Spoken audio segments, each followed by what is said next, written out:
I still remember the weight of that envelope in my hands. Heavy, like the secrets it held, like the years of silence I'd carried. My name is Sarah Mitchell, and this is the story of how I learned that family ties aren't always what they seem. The morning started like any other Sunday.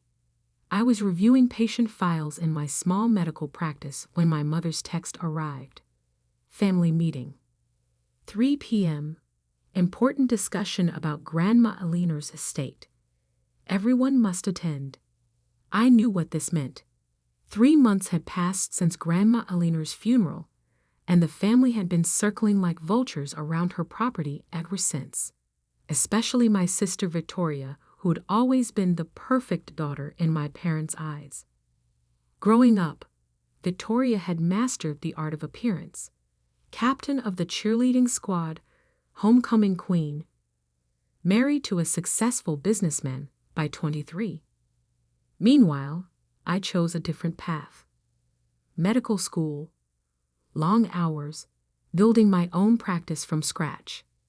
My parents never understood why I'd waste time on such a demanding career when I could have followed Victoria's example. But Grandma Eleanor understood. She was different.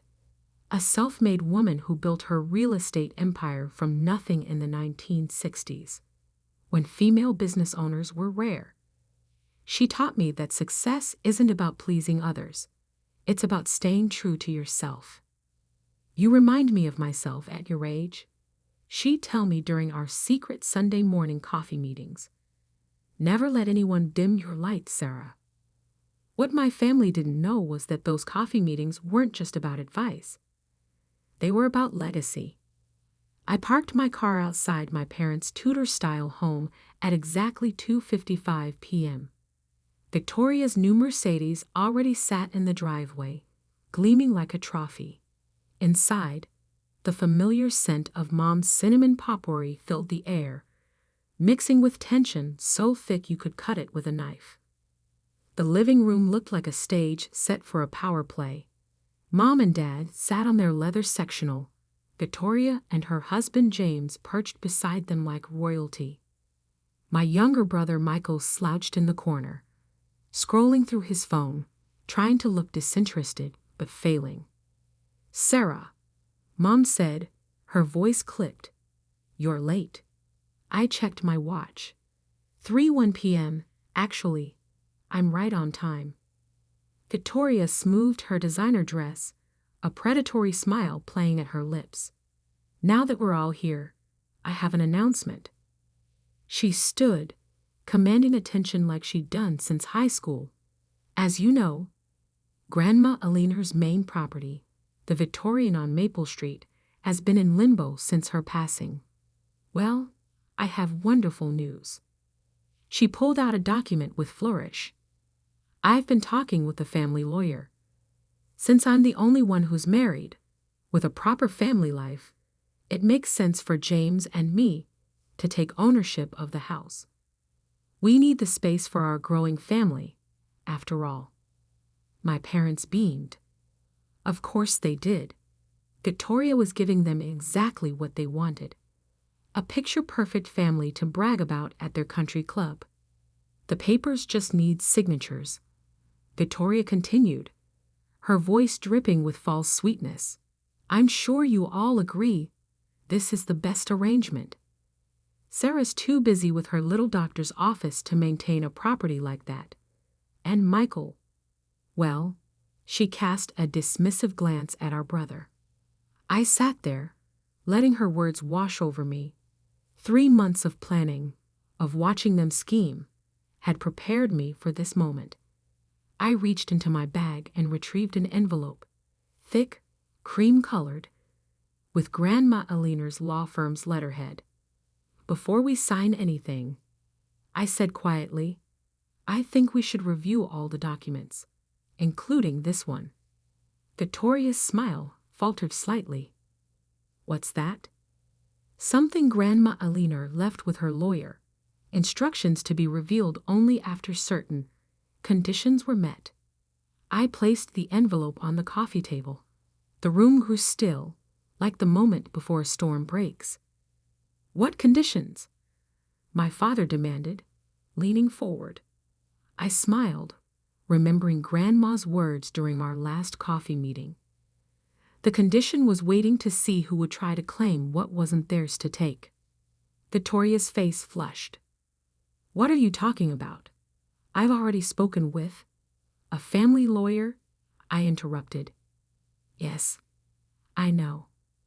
Mr. Harrison called me last week.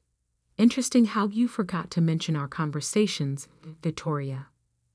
My sister's perfectly manicured hands clenched into fists. "Open it," she snapped. I took my time, carefully breaking the seal. The papers inside were crisp, official, bearing Grandma Eleanor's distinctive signature.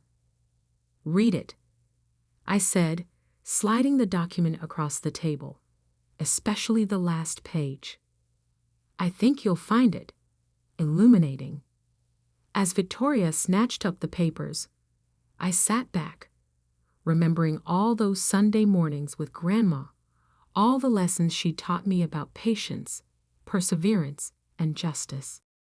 The truth was about to change everything. Victoria's face went from confident to confused to ashen as she read. Her hands began to shake. This can't be right," she whispered.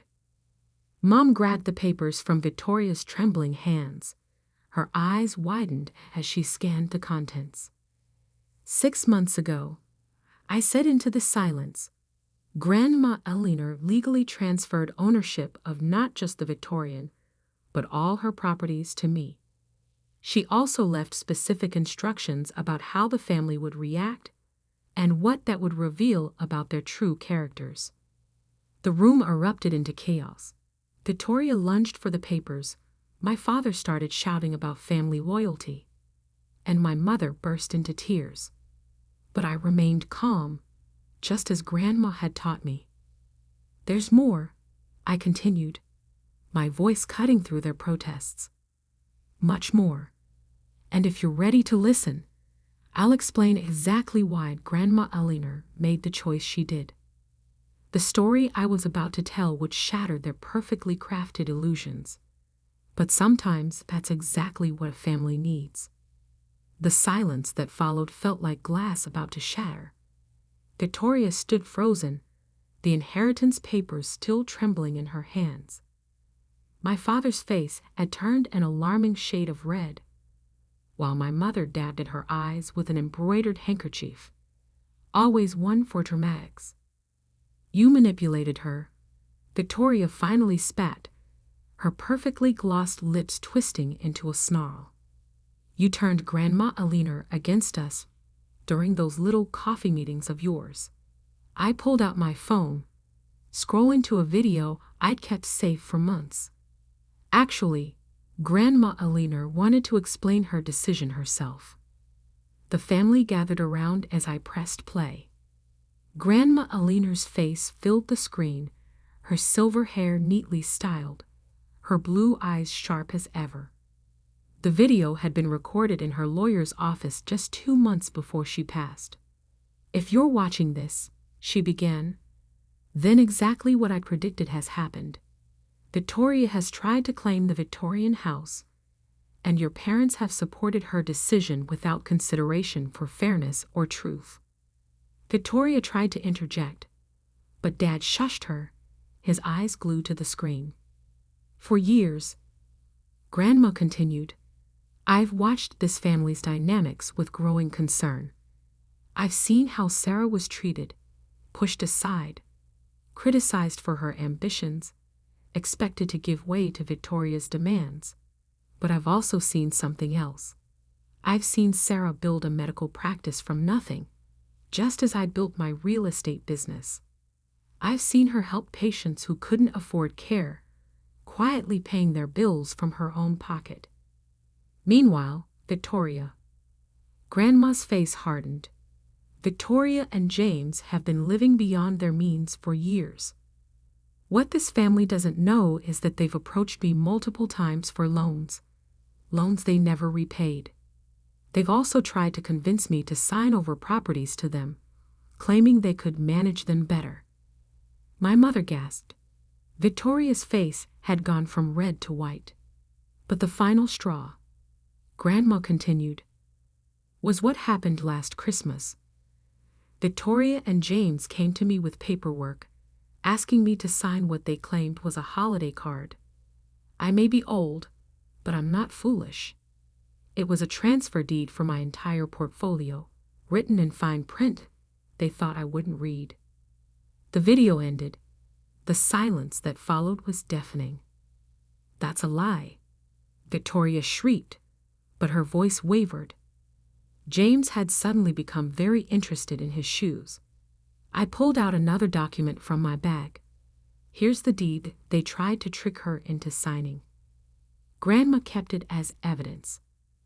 Would you like to explain this, Victoria?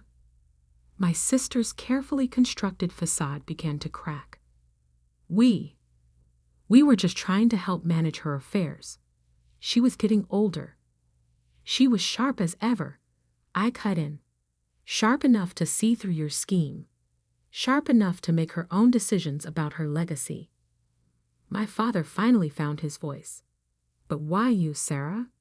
You've never shown any interest in real estate. I laughed, but there was no humor in it. Really, Dad? Did you forget that I helped Grandma modernize all her property management systems 3 years ago? Or that I've been handling the maintenance coordination for her buildings while running my practice? Of course you did, because in this family, if Victoria doesn't do it, it doesn't count. But we're family, my mother pleaded, still clutching her handkerchief. We can work something out. Split things evenly, like you split your attention evenly when we were growing up. I asked quietly. Like you split the college fund evenly before giving Victoria my portion for her wedding? Or like you split holidays evenly before deciding Victoria's in-laws were more important? Michael, who had been silent until now, let out a low whistle. She's got you there, Mom. I stood up, gathering my things. The properties stay as Grandma Eleanor intended. I've already met with her management team, reviewed all accounts, and I paused, letting the next revelation sink in, discovered some interesting financial discrepancies during Victoria and James's brief time helping with the books. James finally looked up, fear flashing across his face. Victoria grabbed his arm, her knuckles white. What do you mean, discrepancies? My father demanded. I think that's a discussion Victoria and James should have with their lawyer, I replied calmly. I've already forwarded the documentation to the relevant authorities. Victoria lunged forward, her composure completely shattered. You can't do this to me. I'm your sister. Yes, you are, I agreed. And that's exactly why I'm doing this. Family doesn't mean enabling fraud, Victoria. It doesn't mean watching silently while you try to steal from our grandmother. I turned to my parents, who sat shell-shocked on their expensive couch. Grandma Eleanor left something for you too. A letter explaining exactly how she felt about your treatment of both your daughters. Would you like to read it now, or should I have it delivered with the rest of the legal documentation? My mother burst into fresh tears. My father's face had moved from red to purple. You'll regret this, Victoria hissed. We're not done. I smiled, remembering Grandma Eleanor's words from our last coffee meeting. Actually, Victoria, we are. But don't worry. I'll make sure the Victorians' new owners maintain it beautifully. New owners? James sputtered. What do you mean? I mean I'm converting it into a medical residence for doctors in training. Affordable housing for people who actually want to help others. Grandma Eleanor loved that idea. As I walked toward the door, I heard Victoria's carefully curated world continuing to crumble behind me. But I wasn't finished. There was one more revelation to come, one that would shake this family to its very foundation. I turned back one last time. Oh, and Victoria, you might want to check your mail tomorrow. There's something about your perfect marriage that Grandma Eleanor discovered during her final investigation. Something I think Mom and Dad will find very interesting. The color drained from both Victoria and James's faces. They knew exactly what I meant, and tomorrow, everyone else would know too. The next morning dawned crisp and clear, but the storm I'd set in motion was just beginning to break. I sat in my office, reviewing patient files when my phone started buzzing. First my mother, then my father, then a stream of family friends and relatives. I let them all go to voicemail. They'd had years to listen to me. Now it was my turn to control the conversation. At exactly 9:00 a.m., I knew the certified letters had been delivered. I timed everything perfectly, just as Grandma Eleanor had taught me. Timing, Sarah, she'd said during one of our last meetings, is the difference between justice and revenge. The first text came from Michael. Holy shit, sis. You weren't kidding about Victoria's marriage.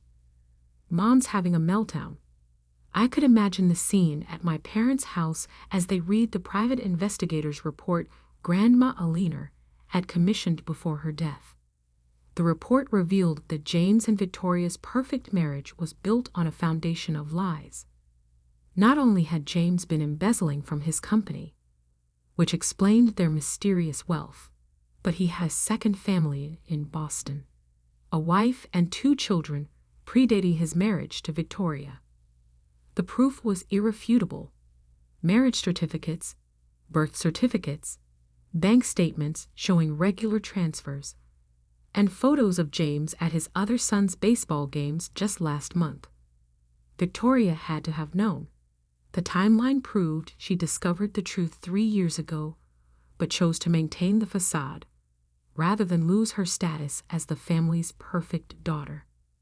My phone rang again. This time, it was James. What do you want? I answered coolly. Listen, he said, his voice desperate. We can make a deal. I have connections, money. Stolen money, I interrupted. And no, we can't make a deal. The SEC has already been notified about your creative accounting at work. Grandma Eleanor made sure of that before she died. He hung up. Seconds later, Victoria's name flashed on my screen. I let it ring. Instead of answering, I opened my email and sent a pre-written message to our extended family, the country club board where my parents were members, and Victoria's social circle. Not to be cruel, but to ensure the truth couldn't be buried this time. Dear friends and family, in light of recent revelations about fraud, bigamy, and attempted theft from our late grandmother's estate, I feel compelled to share the complete documentation of these events. Attached you'll find verified records that may help explain any sudden changes in Victoria and James's social status or living situation. The truth, though painful, is necessary. Regards, Sarah Mitchell, M.D. Within an hour, my parents' house had become ground zero for a Category 5 hurricane of scandal. Victoria's carefully curated world was unraveling thread by thread. At 2:00 p.m., my office door opened. I looked up to find my father standing there, looking older than I'd ever seen him. You knew, he said quietly. You knew everything. Grandma Eleanor knew everything. I corrected him. I just helped her document it. He sank into the chair across from my desk. Your mother, she's not handling this well. And how did she handle it when Victoria stole my college fund? Or when she kicked me out for choosing medical school over the husband Victoria picked for me? He flinched. We thought we were doing what was best. No, I cut him off. You did what was easiest. Supporting Victoria was always easier then acknowledging that I might have chosen a better path. Can we? He hesitated. Can we fix this? I pulled out another envelope, the last one. Grandma Eleanor thought you might ask that. She left this for you and Mom. It's not just a letter this time. It's a choice. He took the envelope with trembling hands. Inside, I continued, you'll find 2 documents. One is a commitment to family therapy, fully paid for by Grandma's estate. The other is a complete severance of family ties, including removal from all trusts and family accounts. You can't be serious. Deadly serious. Grandma Eleanor believed in second chances, but she also believed in earning them. You have 24 hours to decide. Do you want to rebuild this family the right way? Or do you want to cling to the lies you've told yourselves? He stared at the envelope for a long moment. And Victoria has her own choice to make. The evidence of James's fraud has already been submitted to the authorities. She can cooperate with the investigation or go down with him. That's her decision. Just then, my phone buzzed with a text from Michael. Victoria just tried to access her offshore accounts. They're frozen. She's screaming about buying a ticket to Boston to kill that bastard. Should I call someone? I smiled slightly. Justice has its own timeline, I told my father. Now, if you'll excuse me, I have patients waiting. He stood slowly, clutching the envelope like a lifeline. At the door, he paused. We really messed up, didn't we? Yes, I said simply. But that's not the important part. The important part is what you do next. After he left, I walked to my office window, looking out at the city Grandma Eleanor had helped build. The Victorian house stood in the distance, its elegant spires reaching toward the sky. By next month, it would be full of young doctors, starting their careers with the same determination I'd had. My phone buzzed one final time. A message from Victoria. I hope you're happy. You've destroyed everything. I typed back a single line. No, Victoria. You did that yourself. I just turned on the lights. Then I switched off my phone, picked up my next patient's file, and got back to work. Because that's what Grandma Eleanor taught me. Success isn't about destroying others. It's about building something meaningful from the ashes of what they tried to destroy in you. 3 months later, I sat in my favorite coffee shop, the same one where Grandma Eleanor and I used to meet. My parents had chosen therapy, though Victoria hadn't spoken to any of us since James's arrest. Michael had moved into one of the smaller properties, returning to college with a new appreciation for honest work. As I sipped my coffee, I opened Grandma Eleanor's journal, her last gift to me. On the final page, she'd written, Dearest Sarah, remember that strength isn't about having power over others. It's about having the courage to stand firm when others try to take your power away. You've always been my true heir, not because of what you'll inherit, but because of what you've built. Keep building, keep healing, keep standing tall. Love, Grandma Eleanor. I closed the journal, smiling as I watched the sunrise paint the sky in shades of possibility. Sometimes the greatest inheritance isn't what's written in a will. It's the strength to finally stand up and say, no more. The Victorian house stood proud against the morning light, its windows gleaming with promise. Inside, young doctors were already starting their days, carrying forward the legacy of healing and hope that had always been my true inheritance. And somewhere, I knew, Grandma Eleanor was smiling.